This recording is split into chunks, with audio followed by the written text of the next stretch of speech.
Kami naikkan kepada-Mu Tuhan, dan kami selalu rindu hadirat-Mu di dalam hidup kami, dan firman-Mu lah yang akan menuntun kami untuk kami boleh menemukan jalan-jalan-Mu, sehingga kami boleh sampai kepada tujuan-Mu untuk menyenangkan-Mu, keserupaan dengan gambaran-Mu Tuhan. Terima kasih dalam mimpi pujian penyembahan kami, dan sebentar kami akan belajar kebenaran firman-Mu. Biar firman-Mu boleh menjadikan kekuatan untuk kami dan menuntun langkah hidup kami. Berfirmanlah kepada kami di sore hari ini. Di dalam nama Tuhan Yesus kami berdoa dan mengucap syukur. Haleluya. Amin. Silakan duduk saudara yang dikasihi Tuhan Yesus Kristus. Shalom. Shalom. Puji nama Tuhan. Di sini ada banyak generasi, ya kan? Banyak generasi, dari generasi Z, terus kemudian generasi-generasi yang lain, generasi milenium, generasi X, dan generasi sudah masuk dalam generasi apa? XP, expired. Ya, jadi puji Tuhan kita ini jadi pada lintas generasi itulah yang disebut dengan generasi ibadah dewasa muda. Seperti kita moto kita, yang muda didewasakan, yang dewasa dimudahkan jiwanya. Dan percayalah bahwa ketika kita sungguh-sungguh hati yang gembira, maka rambut boleh putih, tetapi pasti akan berkurang karena rontok, ya kan? Rambut saya juga mulai rontok gitu kan. Dan kalian ini tadi saya itu keliru depannya Suri, kan? Saya tahu udah kakek-kakek kata saya dulu. Ya Suri ini ya, saya sudah kakek-kakek ya Suri ini ya. Masa sore nggak tahu ya Suri ini ya? Iya saya. Nanti kita belajar seperti ini. Ya, kita akan belajar satu kebenaran firman Tuhan, yaitu kita akan belajar dengan cara hidup jemaat mula-mula. Saudara, kalau kita berbicara tentang ibadah, cara hidup berjemaat, maka kita perlu belajar dari cara hidup jemaat mula-mula. Memang ketika kadang-kadang kekristenan itu selalu ketika kita ditekan atau ditindas, maka semakin merambat. Tetapi ketika kita di dalam kondisi blessing, dalam kondisi aman-aman saja, dalam kenyamanan, kadang-kadang itu membuat kita itu terjatuh. Ya, seperti kita lihat banyak ketika kemarin ada seminar yang mengatakan bahwa sebenarnya kekristenan itu, Kristen Protestan di Indonesia ada sekitar 17,6% dari penduduk Indonesia.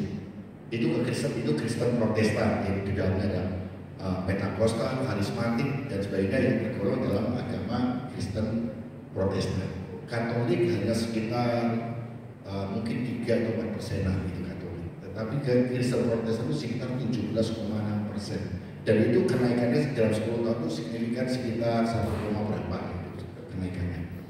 Tetapi kalau kita melihat di dalam kenaikan itu kita mengalami apa? Dalam 10 tahun terakhir ini atau bahkan 20 terakhir ini kita mengalami yang namanya satu tekanan dalam kekristenan. Banyak kita mengalami peristiwa tahun 98 ketika gereja dibakar, atau tahun berapa kemudian ketika gereja tempat orang kemudian ada intimidasi dalam ibadah orang Kristen itu. Tetapi justru keimanan orang Kristen itu yang justru semakin meningkat. Itu nyata, saudara. Tetapi ketika kita dalam kondisi aman-aman saja, dalam kondisi nyaman-nyaman saja, itu kadang-kadang kita lupa. Seperti bangsa Israel, kalau kita melihat kehidupan bangsa Israel, ketika dia hidup dalam berkat Tuhan, dia lupa. Tapi ketika dia menerima kutuk daripada perbuatannya, dia ingat kepada Tuhan. Nah saudara, kalau kita melihat kehidupan kita, maka tidak salahnya kadang-kadang kita perlu cara hidup daripada jemaat mula-mula.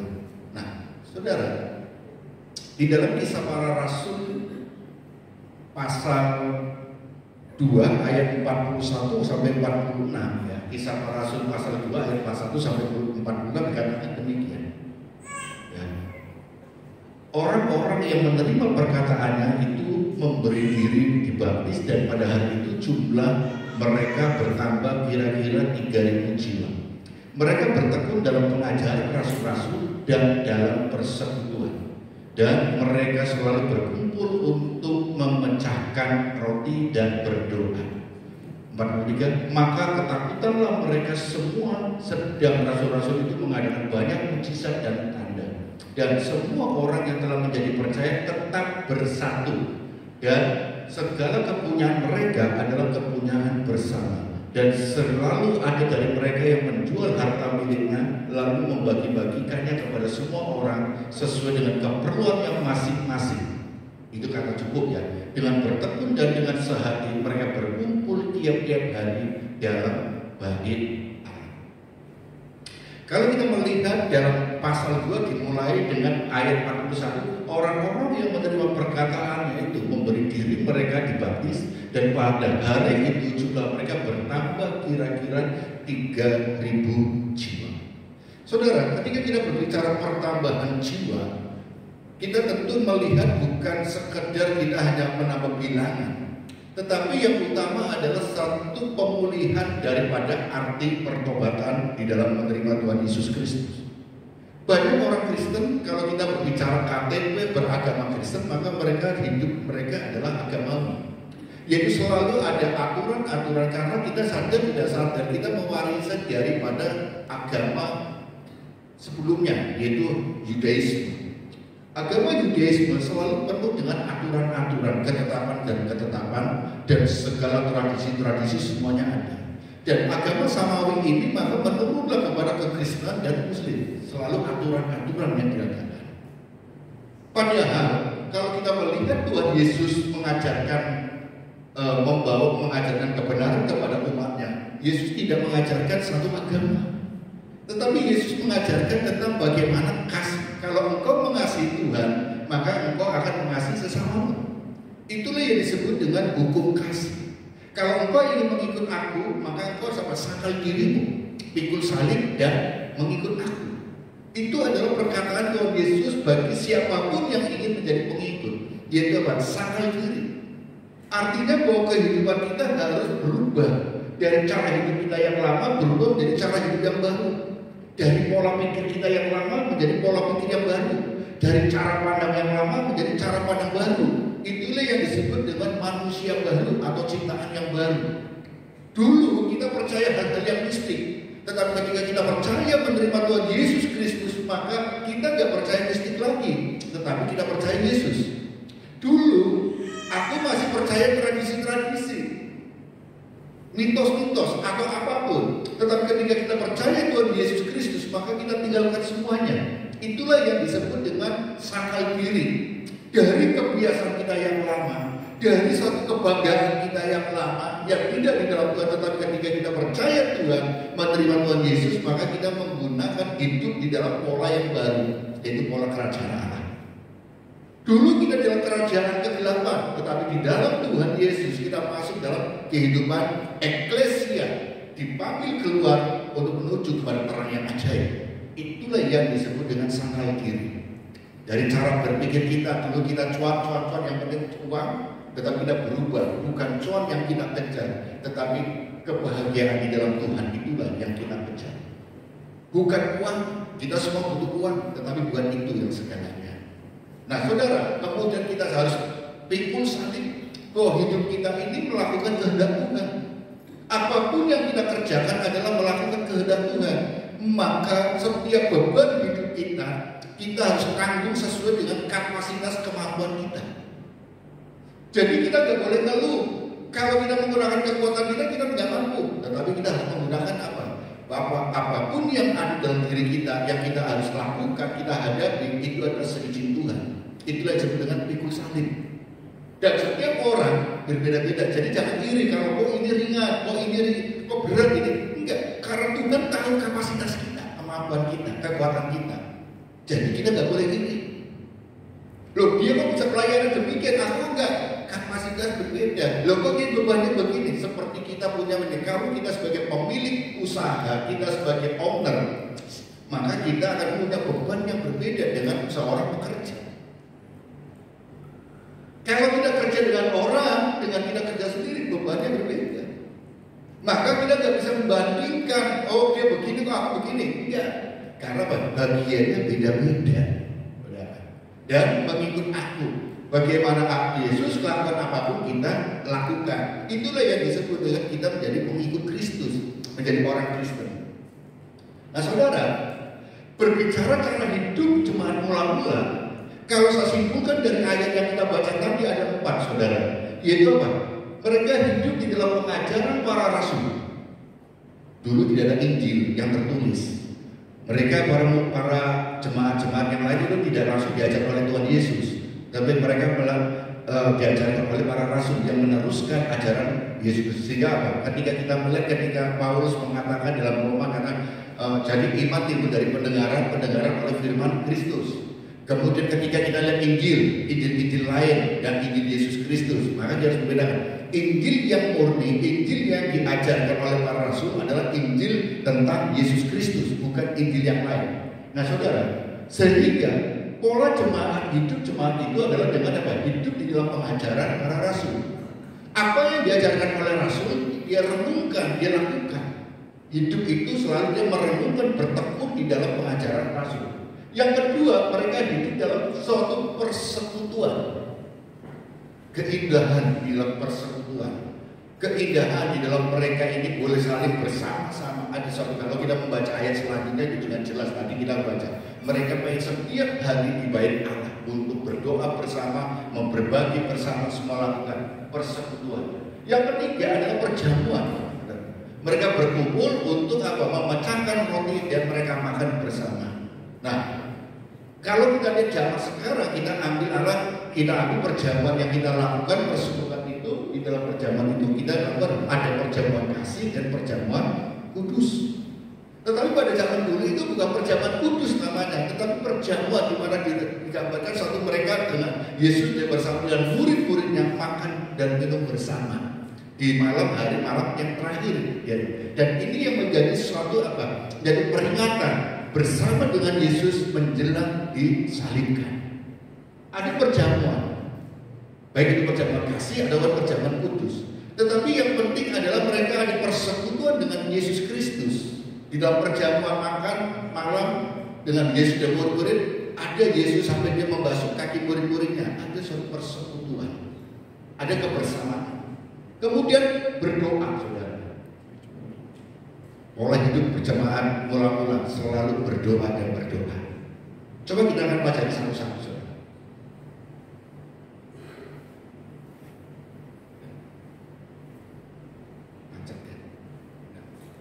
Coba kita pelajari yang satu-satu. Yang pertama adalah pengajaran, saudara. Kalau kita lihat dalam Roma pasal 10 ayat 17 dikatakan demikian. Jadi iman timbul dari pendengaran dan pendengaran oleh firman Kristus. Dari pengajaran itulah kita bisa mengerti tentang diri kita.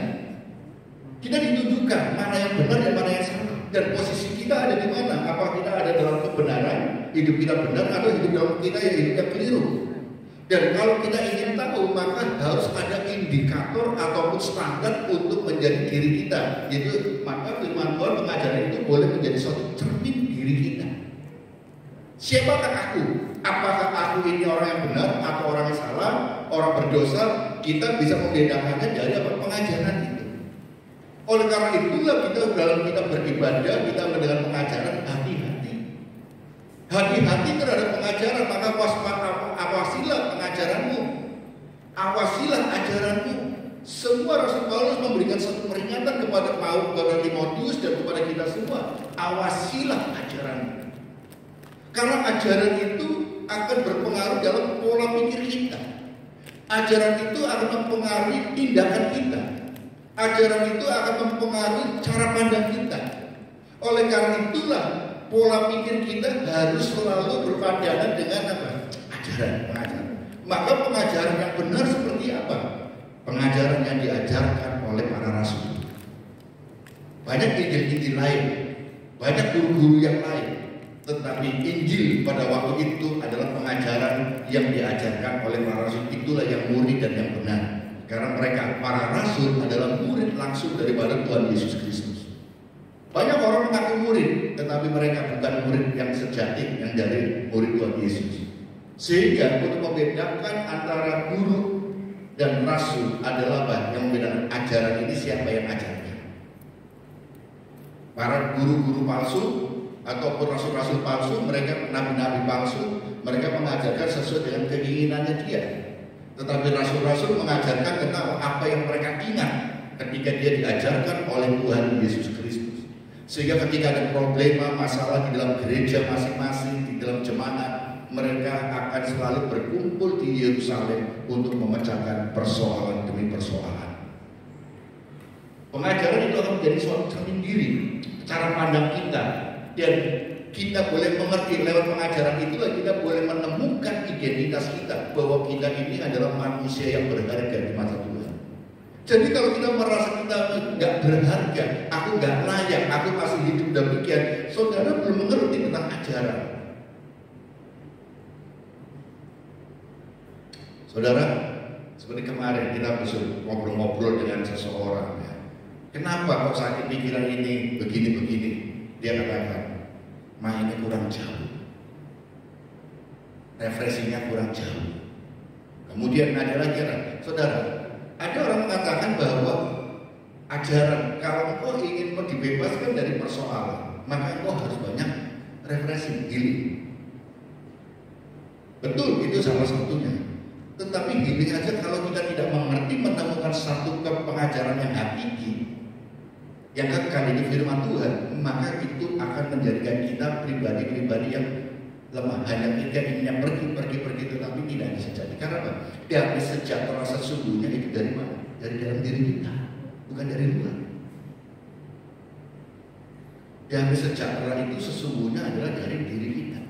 Lingkungan boleh berubah, lingkungan boleh jahat, situasi kondisi boleh kacau, semua lingkungan pekerjaan kita boleh bermasalah. Tapi kalau kita ada damai sejahtera dari dalam, kita nggak berpengaruh itu semua. Tetapi kita tetap percaya pada Tuhan, tetap ada damai. Ngadepi mungkin kemarin malam ketika kita masak-masak di situ, saya ada suatu artikel, saya kasih sedikit guyon. Istri saya tak panggil, oh ini lihatin perempuan ini tak bacakan. Lelaki kalau sayang sabar, ya. Perempuan kalau sayang cerewet. Perempuan kalau sayang, yang kedua apa? Cemburu. Ketiga, perempuan kalau sayang apa? Pengen berantem, gitu kan? Nah ini deh, mereka nggak terima. Di situ ada istri saya sama Sinta nggak terima, mereka bersepakat gitu. Oh, nggak salah itu salah. Karena pokoknya ini tulisan ini benar ini tulisannya. Saya nggak ngarang-ngarang, tapi ini tulisan loh, ini benar ini dari apa? Saya menemukan artikel ini, benar. Memang benar, lelaki itu kalau sayang itu sabar sekali. Coba itu sabar aja nih. Selalu sabar ya. Dicereweti Sinta ya sabar ya gitu kan ya. Selalu sabar itu kan. Semarah-marahnya Sinta lihatin suaminya sabar aja gitu kan. Belum sabar itu kan. Lihatin karena namanya nggak berubah gitu kan. Kalau mandek marahnya itu berapa berat pun kalau mandek sabar, tetap sabar itu kan. Nggak akan berubah namanya. Saudara, kita kembali ke pengajaran. Dari pengajaran itulah kita menemukan bahwa kerinduan kita itu apa. Kerinduan Tuhan itu apa untuk diri kita. Itu kita bisa memahami. Sehingga di dalam pengajaran itu, kalau kita bertekun di dalam pengajaran, maka iman kita itu akan bertumbuh. Maka selalu ketika saya besuk dengan seseorang ke jemaat, saya katakan, kalau kalian harus beribadah. Karena kalau engkau tidak beribadah, bagaimana iman itu akan tumbuh? Karena iman itu tumbuh dari pendengaran oleh firman Kristus. Dan tindakan beribadah itu adalah merupakan satu tindakan iman, saudara. Maka itu ada suatu prinsip pemahaman saya. Jadi ketika kadang-kadang saya berpikir, orang kadang-kadang apa? Ayo ke gereja, enggak mau, ke gereja. Enggak iso, aku enggak bisa duduk, enggak bisa ini, begini, malu gini. Tetapi aku enggak bisa jalan gini. Tapi kalau ke dokter, iso jalan, saudara. Enggak bisa duduk lama. Tapi kalau ke dokter kontrol bisa kadang nunggu dokter itu 3 jam ya kan kadang-kadang iso tahan 3 jam. Walaupun digeletek kursi roda, walaupun pakai tandu tau kan datang untuk apa kontrol ke dokter. Tapi ketemu Tuhan malu, saudara. Ketemu dokter gak malu, ketemu Tuhan malu. Padahal ketika kita berjumpa dengan Tuhan, kita menemukan apa ada pertumbuhan dalam diri kita karena kita menyatakan iman kita. Dan di dalam pernyataan iman itulah kita boleh menemukan ada kuasa di dalam Tuhan Yesus Kristus. Sehingga apa? Kalau kita secara fisik lemah, daripada kita malu ketemu Tuhan, apa ke dokter nggak malu, nggak suka, tapi ketemu Tuhan ke gereja malu. Harusnya dibalik, ya kan? Harusnya dibalik. Maka ketika mami waktu itu sakit, nggak bisa jalan gini, wis tak dorong kursi roda gitu kan. Nah, ketika dia datang ke gereja, ada semangat iman itu tumbuh. Dari iman tumbuh itu semangat untuk hidup itu, untuk sembuh itu muncul, saudara. Tapi kalau dia nggak pernah dengar firman di rumah saja, akhirnya apa? Menurun. Coba perhatikan ketika pandemi, di mana gereja-gereja dibatasi dalam beribadah. Banyak orang-orang yang usia 60-an ya, banyak kan 60 tahun ke atas, itu mengalami suatu apa? Penurunan. Dari penurunan fisik, ingatan, semuanya penurunan. Bahkan terjadi hopeless. Dia seperti orang itu hidup itu jenuh. Terus aku yang mati ya ini. Karena apa? Mengalami tidak ada aktivitas, tidak ada ke gereja, akhirnya menurun. Coba bayangkan kalau kita punya orang tua tidak ajak ke gereja, akan mengalami hal demikian. Iman gak akan kuat. Iman itu akan semakin lemah. Tetapi dalam persekutuan ibadah itu mengandung janji Tuhan, yaitu apa? Kekuatan iman, pertumbuhan iman itu dinyatakan. Oh kan bisa ibadah online, betul bisa ibadah online. Tetapi saudara, ibadah online itu kadang-kadang tidak fokus kita. Kadang bisa sinyalnya, ya. Kedua kadang-kadang kita pengen maaf, aku pengen pipis, tinggal pipis. Kadang apa kita sebenarnya sambil masak atau apa, ya banyak hal yang dilakukan kalau di rumah macam-macam. Tetapi kalau di gereja fokus, ya. Mungkin ke gereja online, ibadah KGN naik, kan gak ada yang tahu gitu kan. Jadi kita gak fokus menghormati Tuhan. Nah, mari kita mulai pengajaran Tuhan itu, kita bersekutu dalam pengajaran Tuhan, bertekun dalam pengajaran Tuhan Yesus Kristus, supaya kita itu mendapat makanan yang murni, makanan yang sehat. Karena banyak makanan kita melihat berita-berita, kenapa usia anak-anak banyak yang gagal ginjal sekarang. Lagi diteliti, ternyata hasil penelitian salah satunya, mereka anak-anak banyak makanan pemanis-pemanis, minuman instan, itu yang menjadi penyebab. Nah saudara, karena mereka hidup di zaman yang instan, serba instan, sehingga mereka sadar. Mari kita kembali ke pola yang lama, yaitu makanan yang sehat, murni saudara. Makanan yang murni, lebih saudara. Jadi mari kita hidup dalam bertekun dalam pengajaran. Yang kedua saudara, persekutuan. Kalau kita berbicara persekutuan, maka itu kita akan selalu berbicara tentang ibadah, pertemuan, fellowship, itu adalah persekutuan. Nah, di dalam persekutuan itu kalau kita bicara tentang Filipi ya.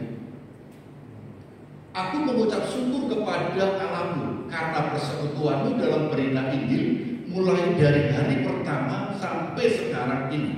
Akan hal ini aku yakin sepenuhnya, yaitu Ia yang memulai pekerjaan yang baik di antara kamu akan meneruskannya sampai pada akhirnya pada hari Kristus Yesus. Perhatikan yang saya tebalkan.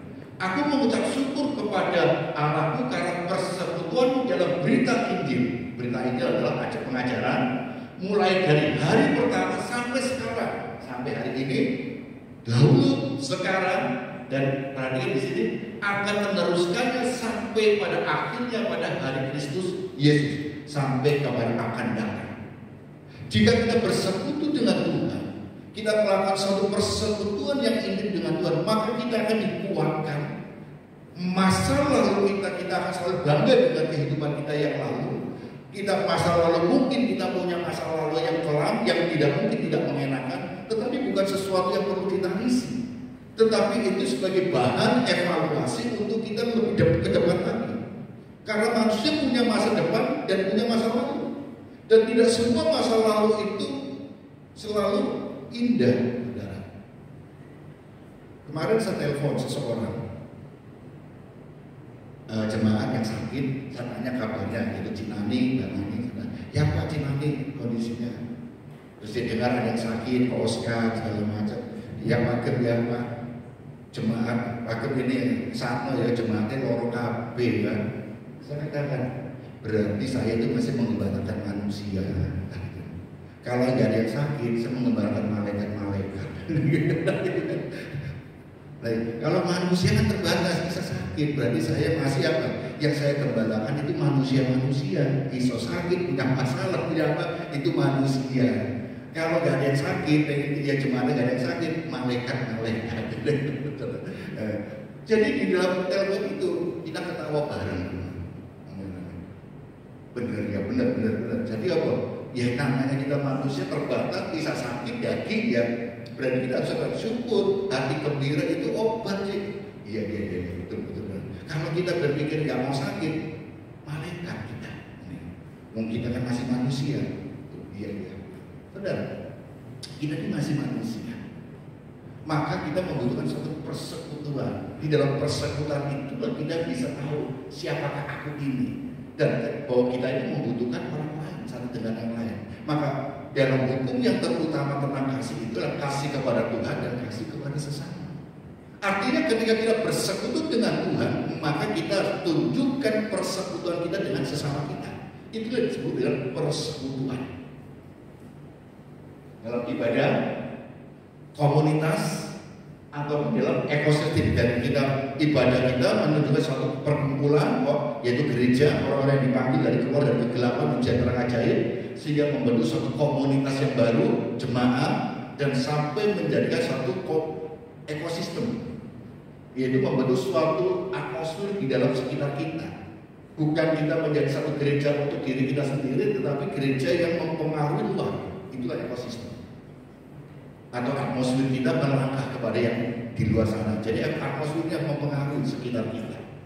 Itulah kalau persekutuan kita benar, di mana kita bersekutu dengan Tuhan dan sesama dengan Tuhan, maka ada suatu atmosfer. Kita bisa membagikan atmosfer itu untuk sekitar kita. Maka Tuhan dipermuliakan. Sehingga kita bisa menunjukkan ekspresi iman kita. Dengan kita mengekspresikan kesaksian, lewat kesaksian kita, lewat kehidupan kita, lewat mungkin cara hidup, kemudian cara pandang kita, maka gereja itu akan menjadi satu terang bagi mereka, menjadi garam bagi mereka, dan gereja akan menjadi gereja yang bersaksi untuk sekitar. Maka nama Tuhan dipermuliakan. Bilangan jiwa Kristen di Indonesia bukan hanya 17,6, mungkin bisa lebih dari itu, tingkatkan lebih, bisa dilihatkan. Dalam sekejap berapa hari, bilangan 3.000 jiwa kalau kita membaca ayat tadi. Maka aku percaya kalau kita gereja semua bersekutu dengan benar, yaitu persekutuan dengan Tuhan dan sesama dengan benar, maka akan membentuk komunitas yang kuat bagi gereja kita. Dan gereja kita ini akan mempengaruhi lingkungan kita, sekitar kita, dan sekitar itu akan berdampak kepada apa? Banyak jiwa yang dimenangkan.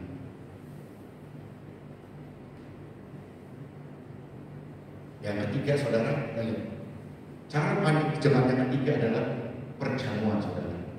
Di dalam 1 Korintus pasal 10 ayat 6 sekarang, bukankah cara mengucapkan syukur yang atasnya kita ucapkan syukur adalah persekutuan dengan darah Kristus? Bukankah roti yang kita pecah-pecahkan adalah persekutuan dengan tubuh Kristus? Nah, saudara, kalau kita melihat perjamuan, kata perjamuan itu komuni, ya saudara. Nah, komuni itu kita bisa ambil dari kata juga ambil komunitas juga. Jadi orang yang ketika Tuhan Yesus mengajak murid-muridnya perjamuan malam, tidak semua orang itu ikut serta, tetapi murid-muridnya saja, orang-orang spesial, orang-orang khusus yang diundang Tuhan Yesus untuk perjamuan dunia. Ketika kita dengan presiden mengundang kita untuk perjamuan, yang ikut perjamuan presiden tidak semua orang boleh ikut, hanya undangan-undangan yang dipilih tertentu. Jadi kalau kita berbicara perjamuan atau komuni, itu adalah orang-orang khusus. Perjamuan kudus tidak semua orang boleh masuk ikut dalam perjamuan kudus. Tetapi ada persyaratan-persyaratan yang harus ini. Yaitu apa? Yang pertama adalah kita harus lihat dia itu harus sudah habis atau belum. Usia baptisan berapa? Dia harus banyak, ada memang belum terlalu banyak yang katakan tahu, tapi kita lihat ada usia remaja, usia 12 tahun itu bisa kita. Anak-anak boleh nggak? Boleh, tetapi kita lihat kedewasaan, karena baptisan itu menunjukkan kedewasaan. bahwa kamu menjadi orang Kristen dibaptis itu bukan berdasarkan dorongan, tetapi dasarnya apa? Kerelaan untuk dibaptis. Nah, usia anak-anak belum memiliki mengerti apa yang dilakukan itu sadar atau tidak sadar, tapi disuruh. Bahkan ada orang yang sudah dewasa umur 25-30 tahun, pernah sempat saya itu waktu saya mau counseling orang mau baptisan, ternyata usia sudah 32 mau dibaptis. Loh, kamu kok baru mau dibaptis, usia kok 32, apa ya kamu kok pengen, kenapa kamu ingin dibaptis? Dia yang kata gini, supaya aku bisa pelayanan, kalau gak dibaptis aku gak bisa pelayanan. Kedua ada yang kata, lo kan baptis? Iya, istriku itu Kristen, maka saya itu harus dibaptis kalau saya ingin menikah dengan dia. Jadi motivasinya itu bukan menjadi orang Kristen untuk orang yang lahir baru, tetapi ada sesuatu. Kemudian ada lagi yang saya lihat, kenapa kamu dibaptis? Suruh mamaku, umurnya 33 tahun. Tapi dia katakan, disuruh mamaku untuk baptisan. Loh, kenapa kamu tidak ini? Gak tahu, kalau mamaku ngomong pokoknya aku harus dibaptis. Saya biar bisa bareng-bareng sama mama, kalau ke gereja, kalau kemana itu nanti sama mama. Ternyata ini anak laki-laki itu mama, anak mama, saudara. 33 tahun sudah kerja, tapi dia belum dibaptis. Karena mamanya suruh dibaptis, dia mau ikut. Jadi dia kesadaran apa? Karena disuruh mama. Nah, saudara ini. Maka sebenarnya syarat baptisan itu adalah ketika dia sudah sadar lahir baru bahwa aku itu menjadi milik Tuhan, baptislah. Jadi bukan dipaksa. Sehingga mengerti makna baptisan itu apa sih maknanya. Ini yang penting di situ. Nah, saudara, karena bagi dalam perjamuan itu kita masuk di dalam apa? Mengenang korban Kristus di kayu salib. Bagaimana Yesus mati di kayu salib itulah yang menjadi suatu persekutuan kita. Bagaimana kita akan mengenang perpisahan sementara dengan Tuhan, maka ketika perjamuan roti dan anggur kita makan dan kita minum bersama, kita masuk di dalam persekutuan komuni dengan Tuhan Yesus Kristus. Kita menjadi bagian daripada tubuh dan darah Yesus. Persekutuan dengan tubuh Kristus dan bagian dari tubuh Kristus, dan kita boleh berbagi kasih. Kita membagi roti, kadang-kadang ada di perjamuan jemaat yang mula-mula roti satu itu dipecah-pecah, mana istilah dipecah-pecahkan. Roti satu itu dirobek satu-satu, saudara, dipulangkan. Anggur itu dalam satu cawan itu minum bergantian. Kalau kita bicara dalam sejarah itu adalah apa? Cawan besar, ya cawan besar itu kayak piala itu nanti minumnya keliling karena muridnya nggak banyak. Roti satu dipecah-pecahkan. Sekarang untuk satu muk minum bersama-sama. Aduh, yang perempuan lipstiknya nempel di situ, ya kan? Kalau ini kan ada nanti apa di cawan itu, piala itu nanti ada warna merah, biru, hijau, oranye, karena lipstiknya nempel semua, ya kan? Nah, kan mereka besar nanti dah muter ini. Nah, itu bagian yang lain, aku nanti bagian yang mana? Ini kan sudah dipilih semua, gitu kan? Nah, saudara. Maka nanti sekarang lebih, nah kita dipermudah gitu dengan ada suatu kemasan-kemasan. Dulu zaman kita di gereja Kaliasi itu apa? Bikin anggur asli, hanya anggur asli dengan gula, itu sudah nggak pakai apa-apa. Karena tujuan itu kemudian roti tanpa ragi. Karena apa? Ada yang pakai sirup, saudara. Tetapi kita lihat tujuan kita komuni dengan Tuhan dan perjamuan kudus adalah untuk kita sehat rohani, ada suatu kesehatan. Kalau kita pakai sirup terus-terusan lagi, itu kan yang diambil bagaimana?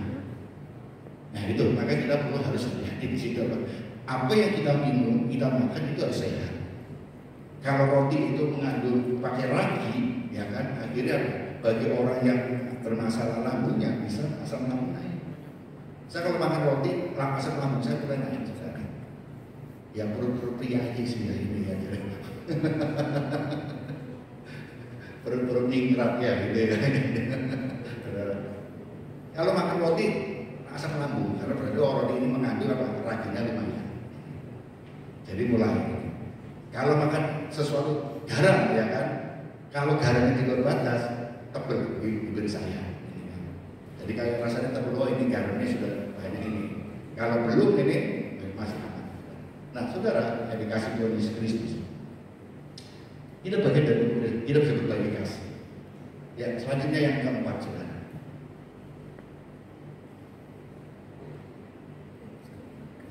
Ya, Yang keempat, berdoa saudara. Inilah cara hidup ini. Kalau kita mengenang doa Bapa kami dalam Matius pasal 6 ayat 9 sampai 13, di situ tunjukkan bahwa di dalam doa Bapa kami kita diajarkan banyak hal. Yaitu Bapa kami yang di surga, dikuduskanlah namamu, datanglah kerajaanmu, jadilah kehendakmu di bumi dan di surga. Itu menunjukkan bahwa kita ini mengenang, mengingat akan akan suatu suasana yang kita rindukan. Ada ketenangan, ada damai sejahtera, di mana suasana surga itu turun di tengah-tengah kita. Dan tugas kita ketika kita berdoa, kita itu mendatangkan suasana. Sekarang kita berdiam diri, kita membereskan diri, kita menenangkan diri. Nafas kita, ketika kita berdiam diri, kita akan atur nafas, saudara. Kita ada ketenangan sehingga sirkulasi darah itu mulai lancar lagi, kita duduk tenang, maka kita bisa merasakan damai sejahtera. Tapi kalau kita masih emosi, kita masih marah, kita nggak akan bisa menemukan. Sirkulasi darah itu pasti akan terganggu. Nafas pendek, ngos-ngosan gitu kan. Maka saudara nggak bisa doa. Nah, ketika saudara berdoa, saudara mungkin sedikit marah, nggak bisa. Tetapi lama-lama tarik nafas pelan-pelan, kita bisa berdoa akhirnya. Dan ketika kita berdoa menemukan ketenangan, tenang jiwamu. Kemudian kita lihat, ampunilah kesalahan orang yang bersalah kepada seperti kami mengampuni orang yang bersalah kepada kami. Ada suatu pemberesan. Ketika kita berdoa, kita boleh mengenang diri kita, mengevaluasi diri kita. Aku punya masalah dengan siapa sih? Seperti kalau kita Ayub setiap hari dia mengorbankan korban persembahan. Supaya tujuannya apa? Supaya hidupnya itu selalu benar. Nah, ketika kita mulai dengan berdoa, kita mulai pengampunan seperti orang mengampuni. Kita minta ampun kepada Tuhan dengan kita memberi pengampunan kepada orang lain, maka ada pemberesan dengan Tuhan dan kepada sesama. Jangan seperti kalau kita lihat ada suatu guyonan, dia orang yang marah-marah, yang masih benci dan segala macam, ketika doa Bapa kami apa? Bapa kami surga, kemudian ampunilah kesalahan kepada kami seperti ketika berbicara seperti mengampuni orang kesalahan, sinyalnya putus, jadi gitu, karena cibiran masuk gitu kan, jadi nggak sampai bunyi. Ketika ampunilah kesalahan kami itu masih lancar sinyalnya, tapi ketika berbicara seperti mengampuni orang yang bersalah kepada kami itu putus sinyalnya, jadi itu si Pang ini kan, jadi apa sinyalnya putus. Karena kita jadi apa? Tidak sampai selesai doa itu. Cukup khusus yang ini mengampuni orang salah pada kami itu gitu kan. Tapi nanti lanjut lagi yang lain, gitu kan, saudara. Kita ketika kita melakukan doa Bapa kami, kita mau maknai doa itu luar biasa jadinya. Mengakui diri kita itu siapa dan kerinduan kita, maka kita akan bisa menemukan yaitu apa? Melatih kepekaan terhadap kehendak Tuhan. Ketika kita berdoa, kita melatih kehendak ini. Sensitivitas kita kepada Tuhan itu seperti apa? Karena doa itu adalah kita bersekutu pribadi dengan Tuhan. Beda ketika doa bersama-sama, itu adalah mendoakan itu bersama. Tapi berdoa secara pribadi kita ini sedang berkontemplasi dengan Tuhan, bersekutu dengan Tuhan. Sehingga kita bisa bereskan dirimu dulu. Dan ketika kita menjadi miskin di hadapan Allah, maka kita tidak ada kebanggaan, tidak ada kekuatan, kita hanya bersama kepada Tuhan. Itulah yang akan kita latih kepekaan.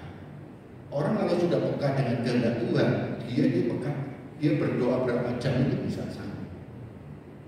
Akan dilakukan. Karena apa? Ada suatu keindahan bersekutu yang menjadi kepekaan.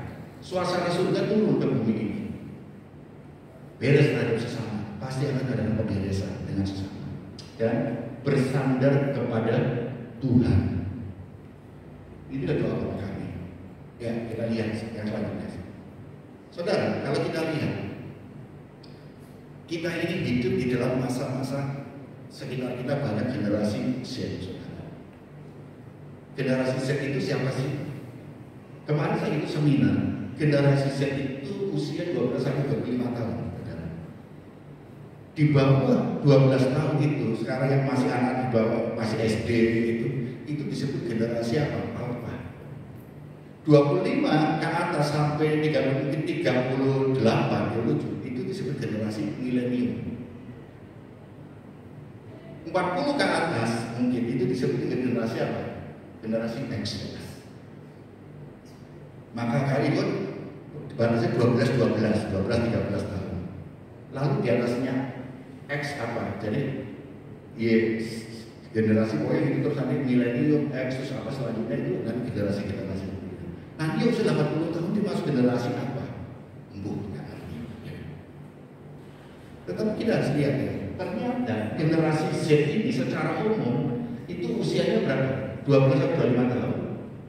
Kalau kita perhatikan generasi Z ini, malas gerak, mager, pengennya segala sesuatu instan, ibadah online, nggak mau gerak, olahraga nggak mau. Olahraga, ya olahraga gimana? Di tempat tidur. Ini generasi Z. Baru di nge-gym 1-2 hari, 3 hari, atau seminggu. Setelah itu apa? Berhentinya lama, gitu kan? Jadi ini terjadi karena Bapak malas gerak. Pengennya makan maka Pak generasi Z itu kebanyakan apa? Selalu apa? Badannya senang lakukan apa semua. Yang penting yang instan. Malas gerak. Suka yang instan, tidak mau proses. Generasi Z selalu apa? Berbicara tentang teman. Dia tidak mudah untuk akrab dengan masuk dalam suatu komunitas yang baru tanpa dia ada teman di situ. Harus ada temannya dulu baru dia bisa komunikasi, bisa bergaul. Kalau nggak ada teman di situ nggak bisa. Karena apa? Sepertinya merasa terasing di situ. Maka tidak mudah untuk akrab. Karena biasa hidup sendiri generasi Z. Karena apa? Harus gerak. Beda dengan zaman-zaman kita itu permainan itu selalu bersama-sama. Lah mereka bergaul bermain game itu apa online di sana di sini teriak-teriak karena saya bingung. Loh anak saya kadang teriak-teriak awas tapi siapa ini ternyata dia lagi main game. Oh sendiri jadi teriak-teriak baru satu rumah tuh ramai sekarang. Sampai saya kan kamar saya di atas sampai kita tuh bingung ini suara apa di bawah gitu kan. Ya ampun kadang anak-anak generasi itu malam itu buat melekan pagi begitu. Polanya seperti itu. Teman bergantung. Aku punya teman, aku akan masuk. Kalau nggak punya teman, aku sulit untuk masuk untuk pergaulan. Kemudian anti kritik. Generasi Z itu anti kritik. Maka ada kita lihat penelitian katakan banyak pengusaha perusahaan yang diwawancarai. Dia katakan memang susah untuk menerima karyawan yang masuk kategori generasi Z itu susah. Karena susah diatur, dikasih masukan nggak mau. Sulit dikatakan gitu generasi Z. Dan ketika dikritik nggak terima, marah, ngutuk. Itu generasi rapuh dalamnya gitu kan. Itu generasi. Nah kalau kita berbicara dalam konteks gereja, karena mau tidak mau gereja itu kita ada generasi demikian dan itu menjadi tanggung jawab kita generasi Z bagi gereja. Merasa yang dewasa itu mengintimidasi. Kenapa mereka? Penelitian katakan bahwa mereka ke gereja itu agak males. Kenapa males? Yang senior, yang dewasa itu suka mengintimidasi. Maksudnya apa? Cara berpakaian dikritik, rambut dikritik, apapun dikritik oleh yang dewasa. Sehingga ke gereja itu bukan sesuatu yang menyenangkan, tetapi dia masuk dalam suatu jebakan, satu intimidatif. Itu anak muda sehingga anak-anak generasi Z lebih senang Pak online. Tanpa ada kritikan, tanpa ada ini segala macam karena apa? Dia merasa di gereja itu apa? Yang senior itu pakai baju rok kok mini sekali gitu kan. Harusnya apa? Pakai rok itu yang panjang sampai kepada mata kaki gitu kan. Terus kami pakai baju harusnya begini, rambut pendek, harusnya rambut itu yang panjang seberapa? Sebahu. Rambut kok diwarna-warni gitu kan. Selalu jika bahwa anak-anak generasi kan pengen tahu dan merasa diintimidasi dia nggak mau ke gereja. Padahal apa nih? Ukuran moral itu kan relatif, ukuran etik itu relatif. Maka saya selalu katakan yang penting sopan. Ada orang kadang pembicara apa selalu Pak kalau ke gereja pakai ini boleh yang penting pakai baju. Kalau nggak pakai baju susah ya kita cari. Yang penting kamu pakai ini apa dan sopan dan kamu beretika. Kalau kamu beribadah di sini kamu pakai jas, kamu pakai dasi, orang jadi tontonan kan? Ya kan? Karena nggak sesuai dengan dia. Coba ada yang pakai jas nih, pakai jas, pakai dasi, rapi kan? Jadi tontonan. Saya kalau ibadah minggu lagi ini nanti apa? Diketawain, ya kan? Tapi kalau di dewasa muda enggak, saya kan masih muda, ya kan? Ya, ini Merasa yang dewasa cuma dia. Kemudian online itu enak daripada onsite. Karena onsite itu dia harus bergerak. Online nggak perlu bergerak. Maka dia lebih sekarang onsite itu membosankan. Dia harus bangun pagi, meninggalkan rumah, kenyamanannya, harus bergerak. Di ke gereja, kadang-kadang khotbahnya itu intimidatif, ada yang kan, harus aturan ini, aturan itu. Kemudian sulit adaptasi dengan proses. Dia mau ke gereja, dia ada temennya enggak? Kalau nggak ada temennya males. Harus ada temennya dulu, maka dia klik di situ dan bergantung kepada teman. Untuk masuk dalam suatu komunitas baru nggak gampang. Tetapi ketika ada teman satu cocok, dia akan datang ke ibadah. Tapi kalau nggak ada, maka yang cari pertama gereja, aku punya teman nggak di situ? Yang dicari adalah temannya dulu. Kalau nggak ada teman nggak ada gereja. Nah saudara, ini nyatanya dari generasi. Yang terakhir saudara, bagaimana konklusi kita saudara? Kalau kita ibadah berbicara tentang belajar dari jam mula-mula, yaitu pengajaran, persekutuan, perjamuan, komuni. Yang keempat ada berdoa. Ketika kita diperhadapkan kita sebagai dengan generasi-generasi dalam pelayanan kita memandang akan generasi-generasi yang muda-muda. Kalau mereka adalah generasi penerus kita, dan kita melihat banyak penerimaan generasi Z adalah generasi yang rapuh. Tetapi gereja harus punya tanggung jawab di situ. Kita juga sebagai orang tua juga punya tanggung jawab di situ untuk membawa mereka, menekan mereka supaya mereka tetap eksis. Maka yang perlu kita lakukan di dalam kita melayani jemaat yang generasi Z ini, ataupun kita sebagai orang tua yang memiliki anak-anak generasi Z ini, yang kategori generasi Z, maka yang pertama adalah diperkuat dengan pengajaran. Ajarkan kebenaran kepada anak-anak kita. Ajaran tentang firman. Kalau kita tidak pernah mengajarkan kebenaran, maka mereka akan mencari pengajaran tempat lain yang belum tentu benar. Karena mereka akan belajar tentang apa? Dunia mereka adalah dunia media sosial. YouTube mereka akan belajar dari YouTube sendiri yang tidak pernah terfilter kebenarannya. Maka lebih baik kita sebagai orang tua gereja itu mengajarkan kebenaran. Bagaimana caranya supaya mereka ini kita bawa mereka pengajaran. Entah kita mungkin men-screen tentang apa, men-screening, memfilter ajaran-ajaran di YouTube mana. Tetapi memang ini sulit karena apa? Mereka pegang handphone masing-masing, pegang laptop masing-masing, wifi segala macam. Mereka akan mencari sendiri. Tetapi ketika dia menemukan ajaran yang keliru, baik. Baru-baru ini kita melihat penangkapan terduga teroris di Batu. Itu usia pelajar. Nah itu suatu resiko. Karena apa? Dia belajar, dia nggak tahu mana yang benar dan masalah, belum dewasa, belum bisa membedakan. Maka apa yang didapatkan dia di cekok itu yang menjadi satu apa? Kebenarannya dia. Padahal guru itu keliru, ajaran itu keliru, maka kita terjebak di situ. Pengajaran kita harus kuatkan di sini. Kedua, ekosistem gereja. Bagaimana kita akan membangun ekosistem kita? Bagaimana maka selalu kita menjadikan gereja kita sebagai apa? Gerejaku, rumahku. Gereja kita, rumah kita. Supaya gereja ini menjadi suatu tempat yang nyaman untuk mereka semua. Supaya gereja ini menjadi tempat untuk apa? Bagaimana generasi ini menjadi apa? Daripada tempat luar, belajar dari luar atau bergaul dengan di sini. Banyak berita-berita anak-anak yang suka mungkin orang di kafe-kafe atau banyak juga kita banyak yang ada yang oknum-oknum polisi atau apapun atau bandar-bandar itu yang menjebak anak-anak dengan narkoba segala macam di apa itu bahaya. Lebih baik mereka yang kita tunggu karena itu menjadi tanggung jawab kita. Nah kalau gereja itu tidak menyenangkan untuk mereka, gereja tidak menciptakan suasana ekosistem yang indah bagi mereka, maka mereka akan menemukan mereka bisa menongkrong berjam-jam di kafe ketimbang di gereja.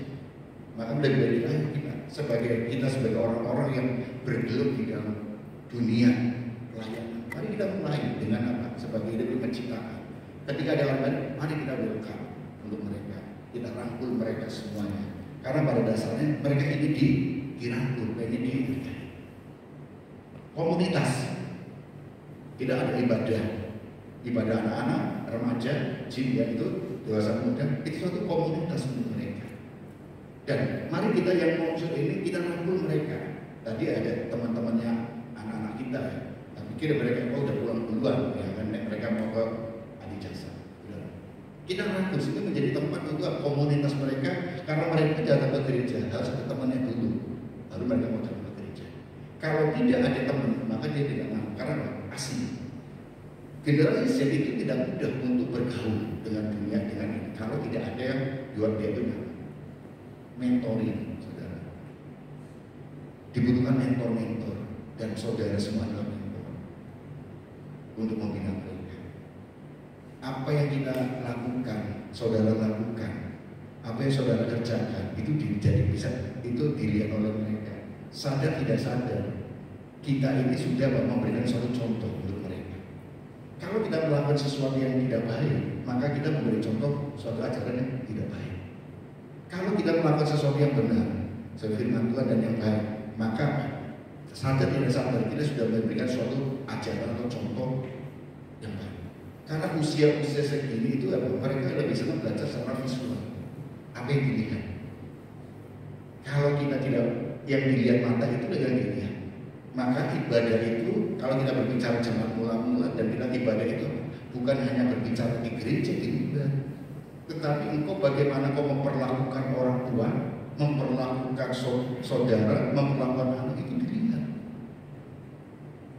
Dicontoh saudara. Apa artinya kita melayani di gereja sampai nanti tapi apa? Kita menyayangkan orang tua, kita tidak peduli. Itu bagaimana? Kita sungguh-sungguh apa anak kita telantarkan, itu tidak. Jadi ibadah itu apa? Apa yang Tuhan percayakan kepada kita, kita kerjakan dalam ibadah itu kasih karunia. Di mana kita diberi kesempatan beribadah, memimpin pujian, firman, musik, apa yang jadi tanggung jawab kita kerjakan karena semua itu lakukan untuk Tuhan. Keluarga itu juga dari Tuhan yang kita dipercayakan kepada kita. Pekerjaan itu juga dari Tuhan untuk kita yang dipercayakan kepada kita untuk kita kerjakan. Sehingga Pak, itu berupa kalau kita kerjakan diri sungguh-sungguh untuk Tuhan itu adalah ibadah. Kita memberi senyum yang indah, yang bagus pada sesama kita itu ibadah. Karena kita bisa berbagi sukacita untuk mereka, itu ibadah. Jadi ibadah itu tidak hanya berbicara gereja, tetapi di mana kita berada harus berdamai menjadi terang dan terang, itulah ibadah.